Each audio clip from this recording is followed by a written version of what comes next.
ठीक, अब बीच में बोलना मत बिल्कुल। स्टूडेंट्स, ये जो दो चर राशि वाले जो रैखिक समीकरण है, इसकी एक्सरसाइज है 4.2। इसका मैं आपके लिए चौथा सवाल बताता हूं। क्वेश्चन ये है कि k का मान ज्ञात कीजिए जबकि x बराबर 2 y बराबर 1 समीकरण 2x प्लस 3y बराबर k का एक हल हो। तो देखिए, जब ये x बराबर 2 y बराबर 1 इस समीकरण का हल है, तो इसका मतलब ये है कि ये दोनों मान जो है वो इसे संतुष्ट करेंगे। संतुष्ट करने का मतलब ये है कि x और y की वैल्यू रखने पर जो LHS है वही RHS होगा। ठीक है, ये जो है ये होता है कि ये समीकरण का हल है। ठीक, तो यहाँ पे हम क्या करेंगे, x और y की वैल्यू रख देंगे। लिखेंगे x बराबर 2 y बराबर 1 समीकरण 2x प्लस 3y बराबर k में रखने पर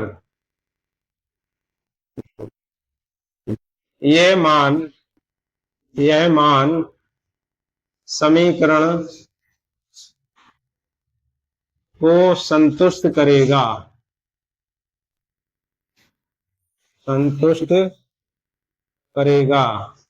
अर्थात LHS बराबर RHS।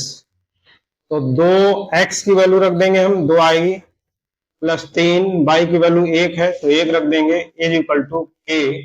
अब 2 दूनी 4 हो गया, प्लस 3 और 1 की गुणा 3 बराबर k, तो 4 और 3 7, यानी k बराबर 7। तो इस तरीके से x बराबर 2 y बराबर 1 के लिए k का मान 7 आ गया। अब हम अगले सवाल की तरफ बढ़ते हैं। ये जो पांचवा क्वेश्चन है, पांचवें क्वेश्चन में दो संख्याओं में से बड़ी संख्या के 3 गुने से छोटी संख्या से भाग देने पर भागफल तथा शेषफल क्रमशः 2 और 3 प्राप्त होते हैं। तब दो चरों में रैखिक समीकरण बनाइए तथा इसके दो हल कीजिए। तो देखिए, यहाँ पर दो संख्याएं हैं, दो संख्याओं में एक बड़ी संख्या और एक छोटी संख्या है। बड़ी संख्या को छोटी संख्या से भाग दिया जाएगा। तो जो भाग देने वाली जो प्रक्रिया है, इसमें 4 तरीके की संख्याएं होती हैं, यानी 4 क्वांटिटीज होती हैं। एक संख्या वो होती है जिसे भाग दिया जाता है, उसे हम कहते हैं भाज्य। जिससे भाग दिया जाता है वो कहलाती भाजक। और भाग देने पर जो ऊपर जो आता है वो क्या होता है, वो होता है भागफल। और नीचे जो बचता है वो क्या होता है, शेषफल। तो इस तरीके से 4 राशियां हो गई। ठीक है, तो इसके लिए एक फार्मूला होता है, ये फार्मूला होता है कि भाज्य बराबर भाजक गुणा भागफल प्लस शेषफल।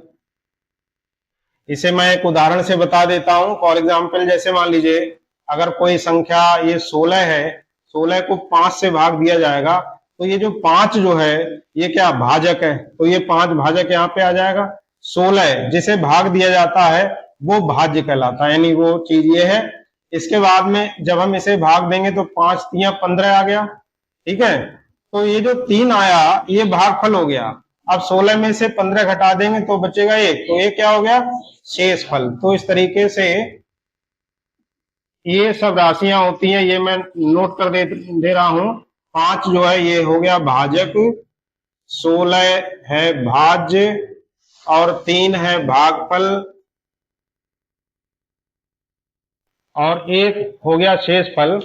ये उदाहरण मैंने केवल आपको समझाने के लिए बताया है। इस उदाहरण का इसमें कोई इस्तेमाल नहीं है, केवल इसलिए समझा दिया है ताकि आपको ये सारे जो 4 राशियां हैं, इन 4 राशियों का मतलब समझ में आ जाए। ठीक है, इसे मैं मिटा दे रहा हूं। तो अब जैसे ये भाज्य है, तो यहाँ पर ये दो संख्याएं हैं। बड़ी संख्या के 3 गुने से छोटी संख्या से भाग देने पर, ठीक है, बड़ी संख्या के 3 गुने में होगा, 3 गुने में। तो बड़ी संख्या मान लेंगे, यहां पर माना बड़ी संख्या बराबर x मान लो, तो इसका 3 गुना कितना हो जाएगा, इसका 3 गुना बराबर हो जाएगा 3x। छोटी संख्या हो गई, छोटी संख्या हमने y मान ली, तो इस तरीके से बड़ी संख्या का जो 3 गुना है उसके लिए छोटी संख्या से भाग दिया जाएगा। तो जो बड़ी संख्या इसे भाग दिया जा रहा है तो ये क्या हो गया, भाज्य। तो भाज्य को हम यहां पर लिख देंगे 3x हो गया, बराबर छोटी संख्या से भाग दिया जा रहा है तो ये छोटी संख्या भाजक हो गई, तो भाज्य की जगह पर हम ये लिख देंगे y। अब इसमें कह रहा है कि भागफल तथा शेषफल क्रमशः 2 और 7 प्राप्त होते हैं, यानी भागफल 2 और शेषफल 7। तो भागफल की जगह पे हम 2 लगा देंगे और शेषफल की जगह पे हम 7 रख देंगे। तो इस तरीके से आपके लिए ये समीकरण प्राप्त होता है 3x बराबर 2y प्लस 7। अब इन्होंने ये कहा है तब दो चरों में रैखिक समीकरण बनाइए। तो देखिए ये दो चरों में रैखिक समीकरण बन गया, इसे हम पक्षांतर करके और सॉल्व कर सकते हैं। यानी जो दोनों अचर राशियां, जो दोनों चर राशियां उसे हम एक तरफ यानी एलएचएस में हम ले लेंगे, तो 3x माइनस ये 2y हो जाएगा इज इक्वल टू 7। ये आपका दो चरों में रैखिक समीकरण आपका ये बन गया। ठीक है, अब इसमें आगे कहा है कि तथा इसके 2 हल कीजिए। ये जो 2 हल है ये आर्बिट्रेरी है, क्योंकि इसमें यहाँ पर कोई मान नहीं दिया है, तो हम यहाँ पर कोई भी मान अपनी तरफ से जो है रख सकते हैं। जैसे मान लीजिए अब हम हल करने के लिए यही वाला समीकरण लेंगे, तो इसमें मान लेंगे कि माना y बराबर 0 रखा। ठीक है, ये हम कुछ भी रख सकते हैं, 1 रख सकते हैं, 2 रख सकते हैं, अपनी सुविधा अनुसार जैसा तुम्हें अच्छा लगे वैसा रख सकते हैं। तो हमने y बराबर 2 रख लिया, y बराबर 0 रख लिया, रखने पर तो ये हो गया 3x बराबर 2, y की जगह पे 0 प्लस 7, तो 3x बराबर 2 और 0 की गुणा 0 प्लस 7 बराबर बचा 7, तो x बराबर हो गया 7/3। तो एक तो ये हल हो गया, क्योंकि 2 हल पूछे हैं तो दूसरा हल हम यहाँ पे कर दे रहे हैं। अब दूसरा y का कोई मान रख लो, y बराबर 1 रखने पर, ठीक है, y बराबर 1 रखने पर हम बाउंडेड नहीं है कि हम y का कोई निश्चित मान ही रखेंगे, हम अपनी तरफ से कोई भी मान रख सकते हैं। तो y बराबर 1 रख लेंगे। तो अब देखो ये y बराबर 1 जब इसमें रखेंगे इस वाले समीकरण में, तो 3x तो अपनी जगह पे है, 2y की जगह पे 1 आ गया प्लस 7, तो 3x बराबर 2 एकम 2 हो गया प्लस 7 हो गया, 3x बराबर 2 और 7 हो गया 9, x बराबर हो जाएगा 9/3, 3 से कट जाएगा, 3 3 9, x बराबर 3। तो इस तरीके से 2 मान आ गए इसके, यानी 2 हल हो गए। x बराबर ये 7/3 है, तो x की वैल्यू 7/3 है जब y की वैल्यू कितनी है 0। यहाँ पे x की वैल्यू 3 है जब y की वैल्यू हमने 1 रखी है। तो ये इसके 2 हल हो गए, एक ये हो गया और एक ये हो गया। इसके बाद में हम बढ़ते हैं 7वें क्वेश्चन की तरफ। छठा क्वेश्चन जो है वो इसी की तरह है, लेकिन जो 7वां क्वेश्चन है ये थोड़ा सा डिफरेंट है, इसे मैं समझा दे रहा हूं। जैसे ये है कि जांच कीजिए x बराबर 2 तथा y बराबर 1 निम्नलिखित समीकरण के हल हैं या नहीं। तो एक ये समीकरण दे रखा, एक ये समीकरण दे रखा और एक ये समीकरण दे रखा। इसमें केवल आपके लिए ये चेक करना है कि x बराबर 2 और y बराबर 1 इन समीकरणों का हल है या नहीं। तो पहले हम पहला समीकरण ले लेते हैं। पहला समीकरण ले लिया, 2x प्लस 5y बराबर 9। तो देखिएगा इसका नियम यह है कि अगर ये दिए हुए मान इस समीकरण के हल हैं, तो अगर ये दोनों मान हम इस समीकरण में रखते हैं तो जो वैल्यू LHS की है वही वैल्यू RHS की होनी चाहिए। अगर बराबर आ रहा है तो हल है, नहीं तो नहीं है।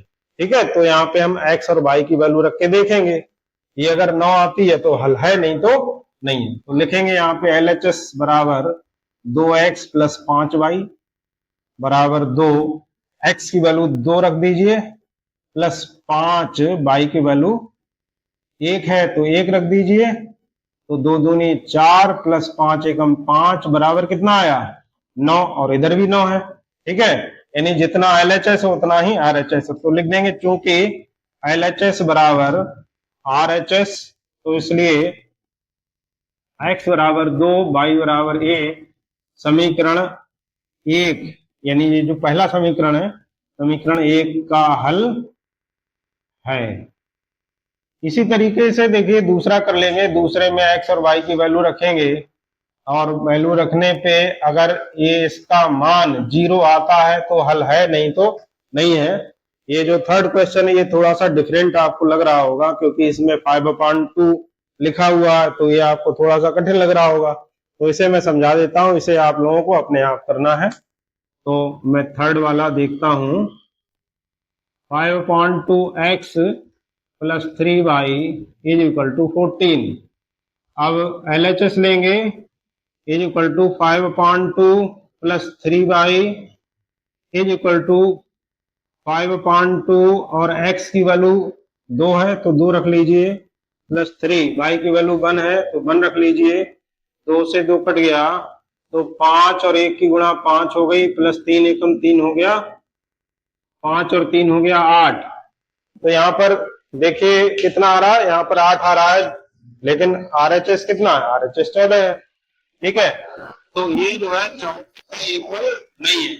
तो इसलिए क्या होगा कि x बराबर 2 y बराबर 1 समीकरण 3 का हल है या नहीं, बताओ।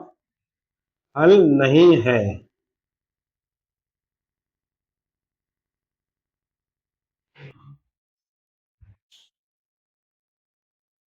बंद कर दो।